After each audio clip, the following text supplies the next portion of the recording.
Once you begin to see the symbols and realize that the symbols for the national coats of arms for countries, the flags, the seals, the presidential seals, the emblems for the logos and emblems on corporations, especially the corporate emblems for motion pictures and television companies like Columbia Broadcasting System. CBS has the I.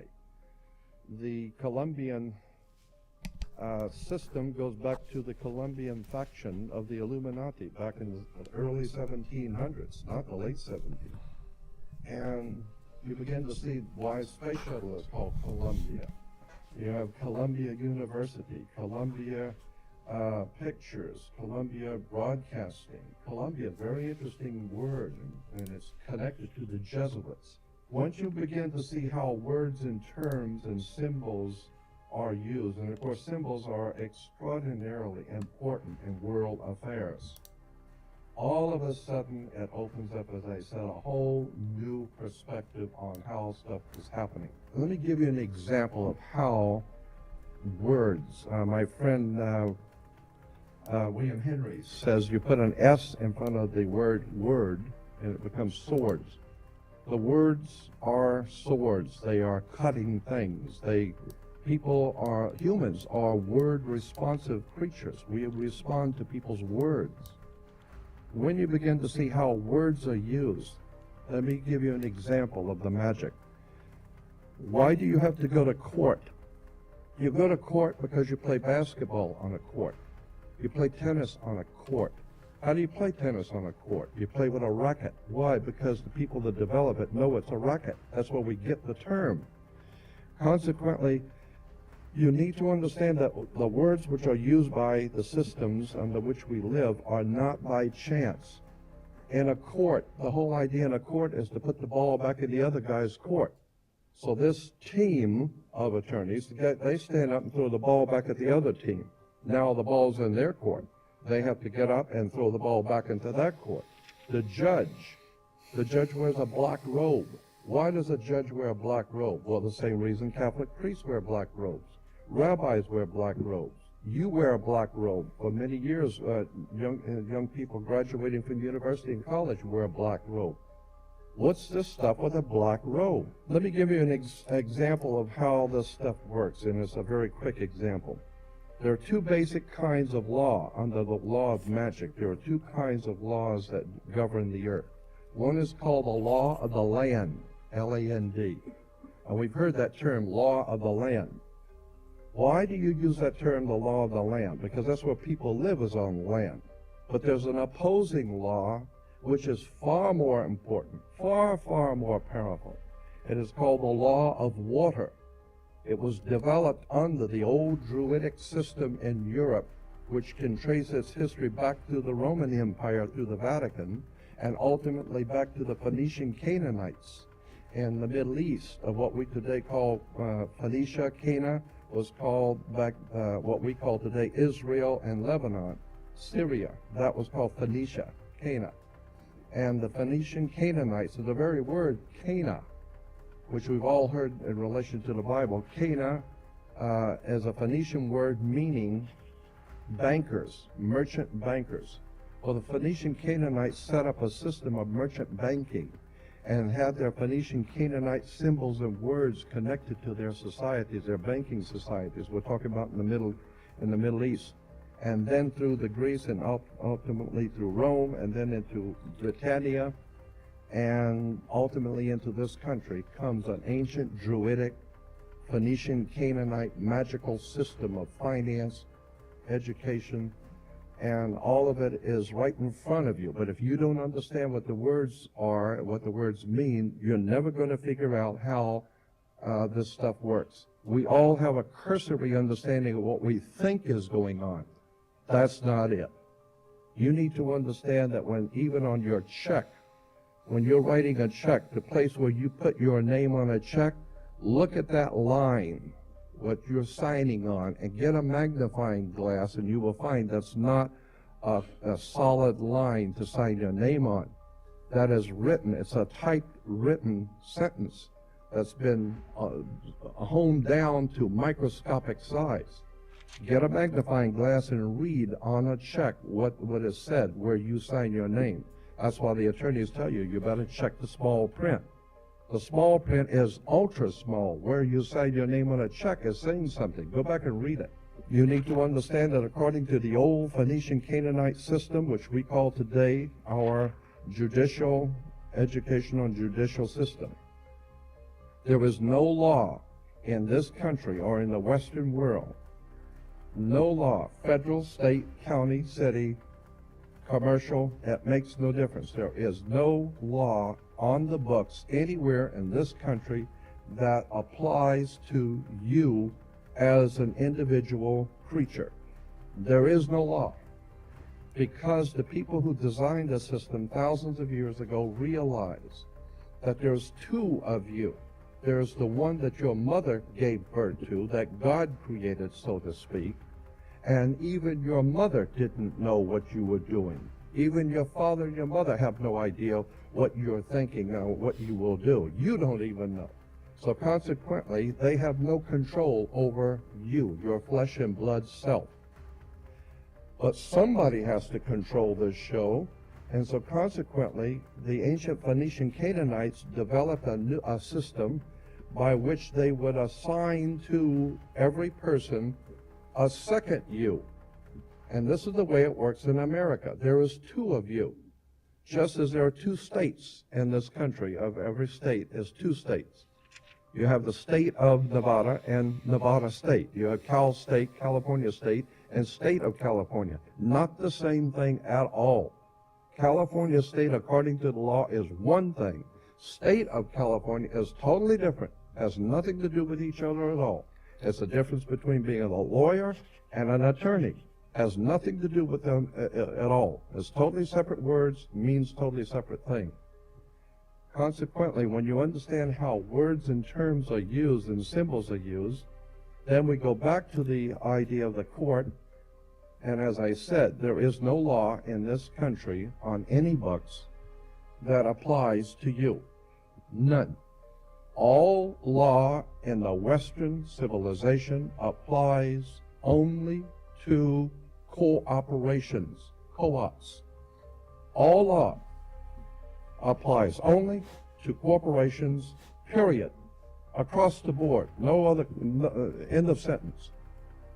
Consequently, there is no law that applies to you personally, so consequently, the system has made each one of you a corporation. And how now do you distinguish which one, when someone's addressing you, that they're addressing you as the one that your mother gave birth to, or the corporate you? Very simple. According to British law, when you sign your name, upper and lower case, that is applying to your body. Your flesh and blood self is spelled, according to British and American law, upper and lower case, capital letter, lower case. That's you, your personal self. There is no law that can be applied to an upper and lower case name, period. No law at all can be applied to an upper and lower case name, because there is no law over you.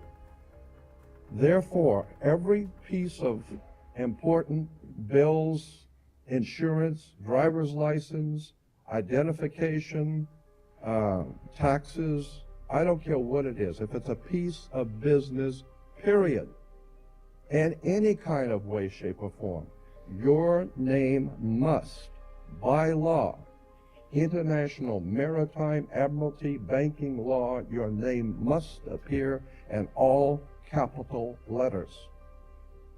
You will never get a bill or anything that has your name upper and lower case, because there is no law that applies to an upper and lower case name, period.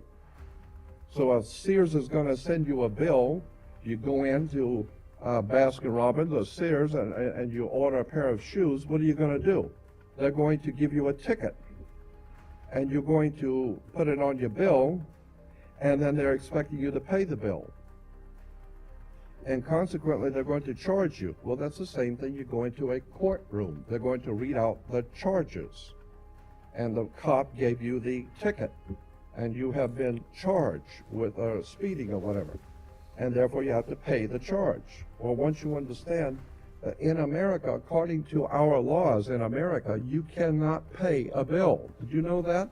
According to international banking law, Americans cannot pay a bill. So when you say, well, I got to pay this, I'll pay that bill, well, that's a term that we use, but in point of fact, lawfully, you cannot pay a bill. You can discharge a debt. You cannot pay a bill.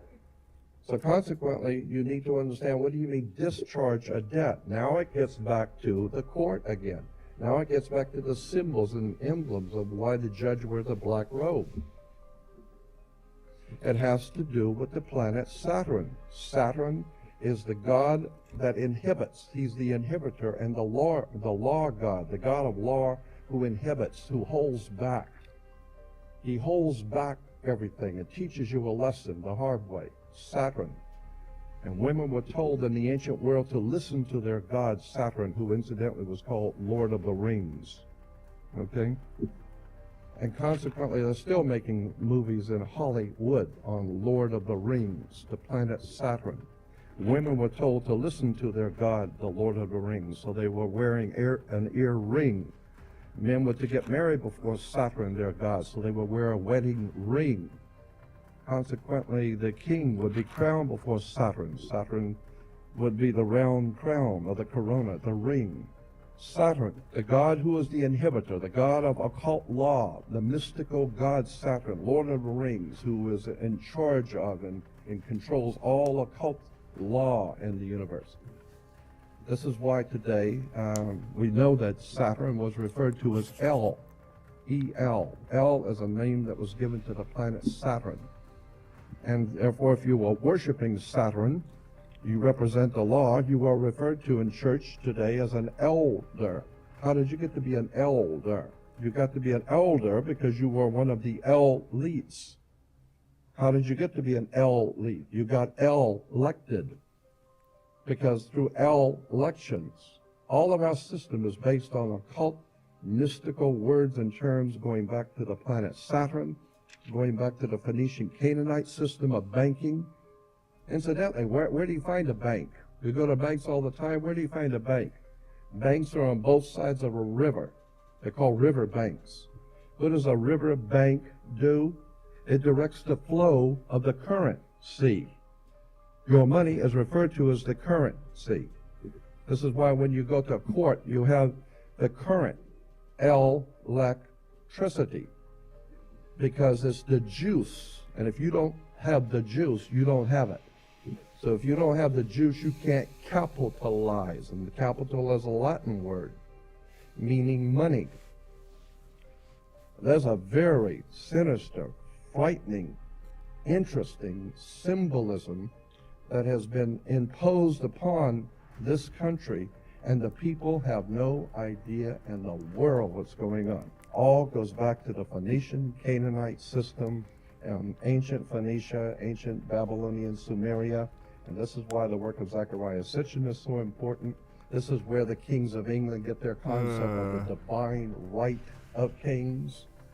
What are you talking about, divine right?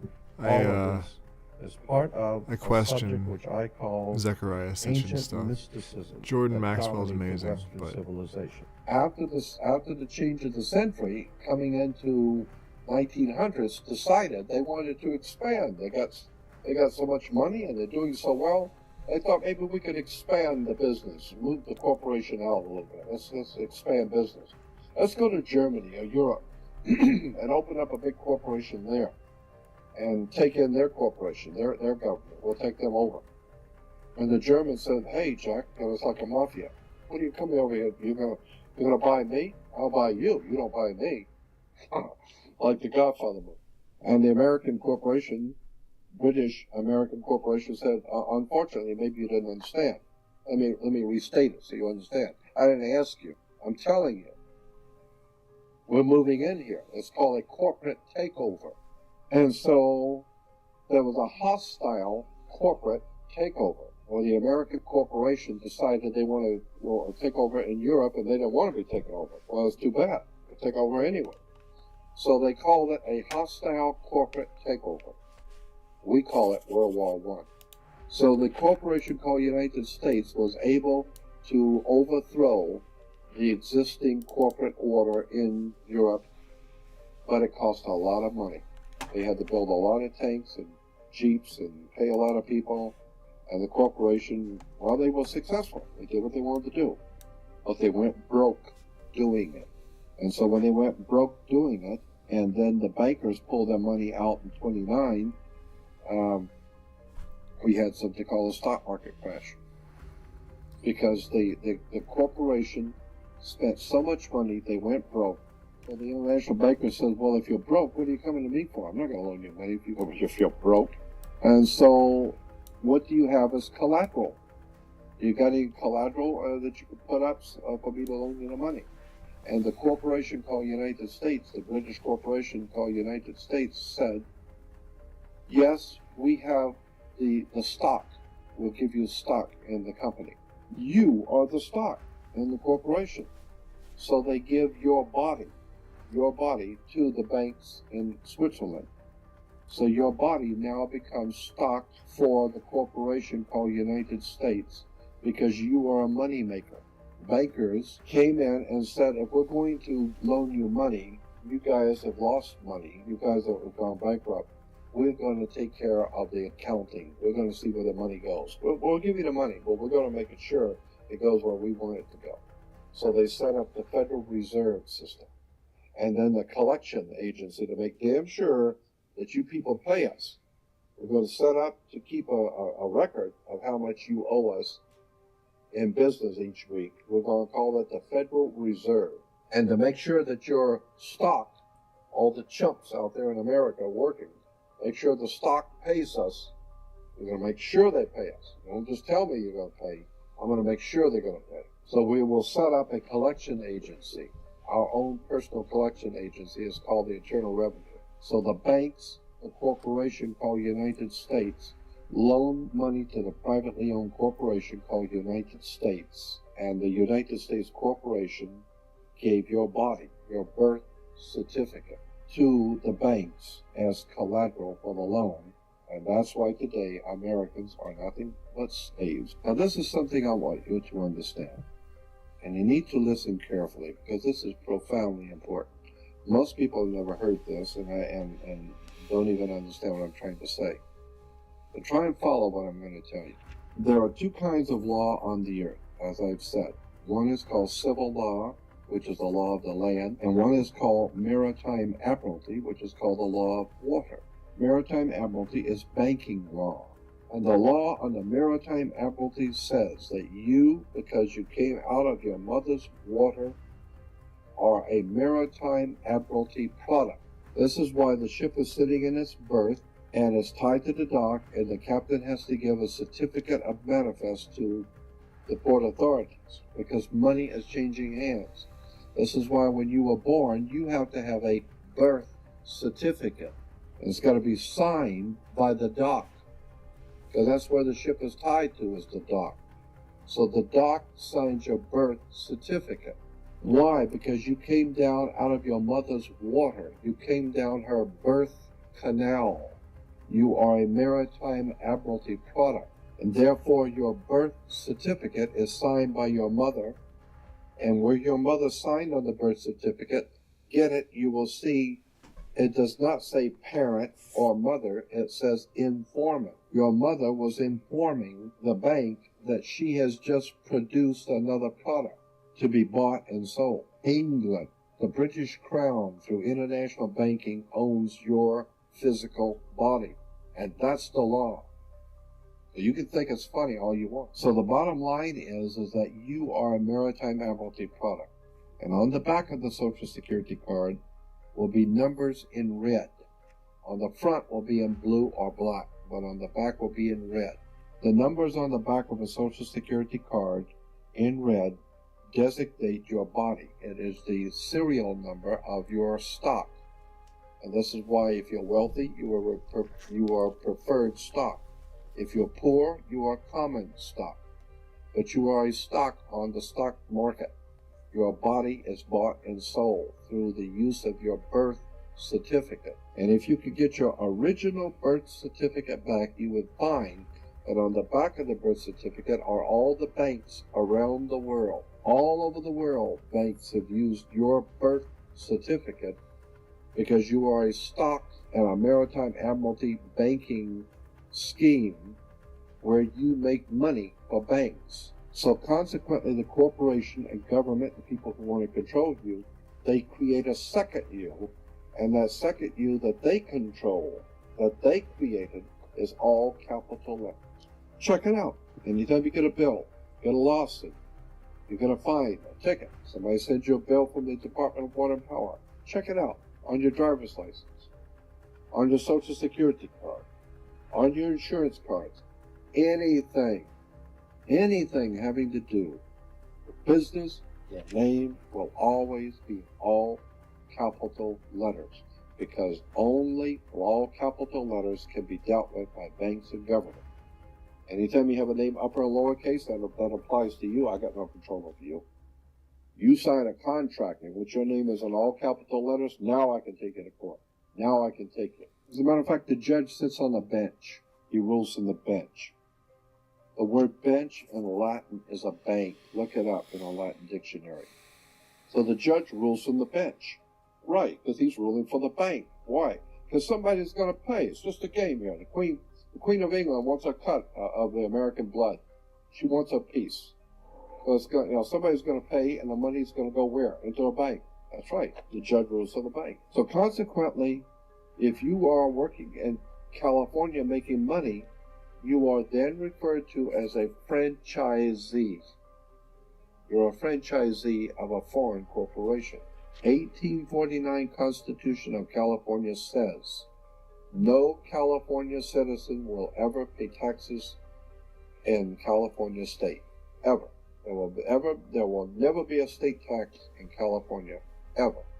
That's the Constitution of California. But if you say that you're a United States citizen, you're saying you work for a privately owned corporation called United States. Therefore, you are a franchisee of a foreign corporation. Therefore, you must pay the California Franchise Tax Board. Not California State Tax Board. There is no state tax in California. You pay the California Franchise Tax Board because you're a franchisee of a foreign corporation under maritime banking law, international law. You work for the Queen of England. Your butt is owned by the Queen of England in a corporation called United States, while a man called Bush is the president of the British corporation. You need to wake up and find out how this stuff really works. Because once you understand that you don't need to submit yourself as an American to a British commercial venture called courts. You're an American. You don't need to go to court. You only go to court because you agreed to go to court. When they send you a subpoena to court or a summons to court, or they've sent you something, you look at it and say, hey, Jack, that's not me. That's in all capital letters. All capital letters is a corporation. It's a corpse. It's dead. Do I look like I'm dead to you? No, I'm an American, Jack. I ain't dead. And besides, I'll go to an American system for justice. I don't need no British Grand Lodge Masonic system called courts. This British Grand Lodge Freemasonic system called Inns of Court comes out of England. And it has manipulated, exploited, and lied to the people. And everybody in America thinks they got to go to court. Oh, the judge they've sent me something that I've got to go to court. I don't go to anybody's court. I'm an American. I don't need to go to court. That's the difference between being a free man and a slave. If you enjoyed this video, make sure to check out the next one right here on this channel. Thank you for watching. Yeah, now, so the question is, how do you fucking practice that? How do you practice not going to court when someone else decides that they're going to do something to you? Or how do you practice not going to court when you have a deal with someone and they screw you? And then you have to go to small claims. I don't know.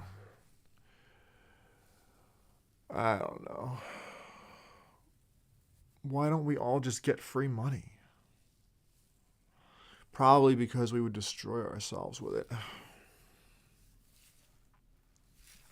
Oh. I wouldn't. I'd be fucking building the most awesome shit.